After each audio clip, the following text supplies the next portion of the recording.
Hey guys, hope you're well. Have another court report. This time, of course, with Danny versus Phillip Campos. So, not a lot to report. This was essentially a preliminary formal motion. So there isn't any back and forth commentary that I really had to write down or relay to you, but still some interesting nuggets. We'll first start with what the point is of the hearing. Essentially the point was to try to get a judge, which was successfully obtained, as well as to try to get key court dates. So Danny's subsequent court dates are in the end of September, and the judge realized it'll be a long trial, as the last TRO trial was, so she has allotted about 3 days for it. The biggest back and forth was the judge. An initial judge, Shelley Kaufman, was hearing these opening arguments or these preliminary statements, and Kaufman was actually the judge in the Streets LA case.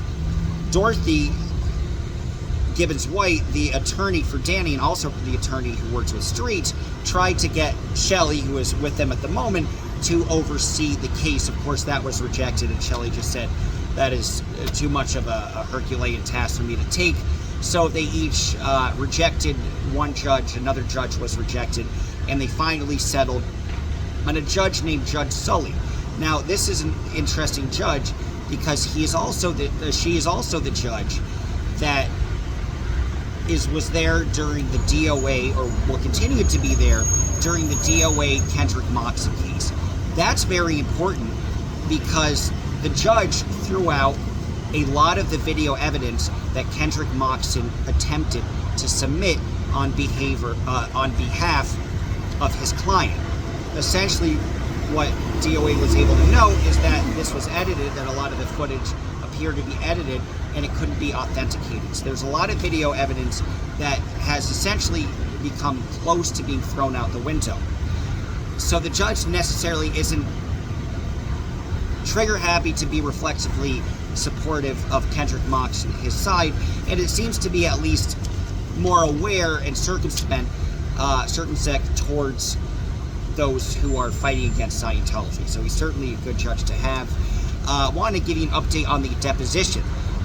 Kendrick Moxon was attempting to depose 86 GOP. That did not happen. That was supposed to be yesterday. 86 GOP rejected that offer. David Comer, now referred to as 86 GOP, he rejected that offer. Kendrick Moxon wanted to depose 86 GOP because he wanted to get 86 GOP to confirm that he had funded Danny's legal fees in this case. The difference being why this is not relevant is because perhaps there might have been direct payment from 86 GOP to the first attorney, the attorney that almost hijacked the case and wanted Danny to plead. That was directly paid by 86 GOP. This current attorney, Dorothy Gibbons-White, is being paid strictly from the GoFundMe, strictly from Danny's hands. And by the way, I have a link for Danny's GoFundMe because he certainly will need support in that representation. So go on and please go ahead and do help him out. That's important. But that was a whole kit and caboodle, that there was an attempt to depose 86 GOP, but Kendrick Moxon is not going to let that argument go.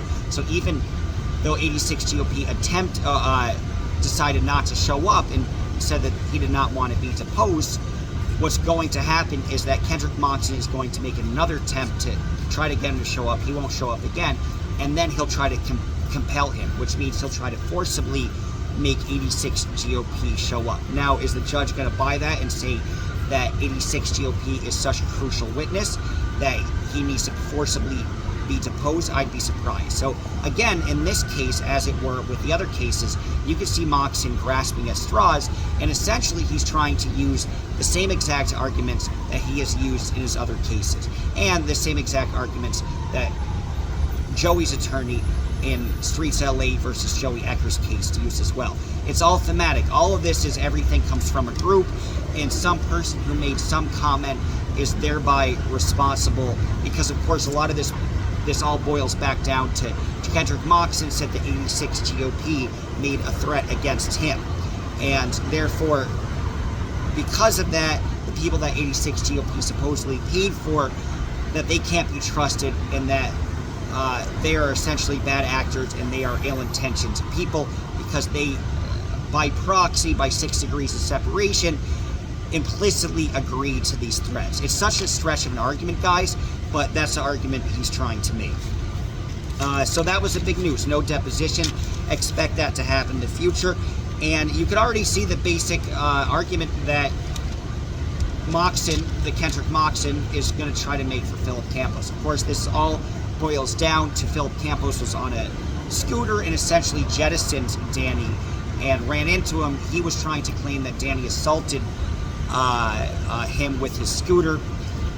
And the last big thing that there'll be a big back and forth is on the 11th of September, it will be decided, can video evidence be submitted. It was funny, Moxon didn't want to use video evidence.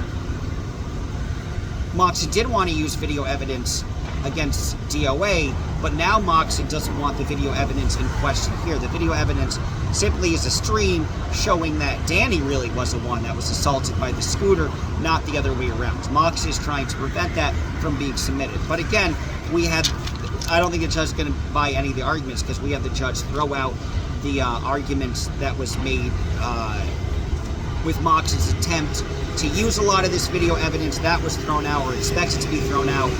So it's not looking good. Neither side wanted the number one judge they wanted, got the number one judge they wanted, but it's clear that the side of Danny is far more satisfied with this judge than the side of Phillip Campos. So that's the general rub. September 11th will be a general evidentiary hearing, and then towards the end of September, early October is when we'll really get into trial. So this is a very quick, 10-minute thing, but wanted to give you a key update on that. And if you want to support Danny, please do so, and I will see you tomorrow bright and early for Josiah. You guys take care. Bye-bye.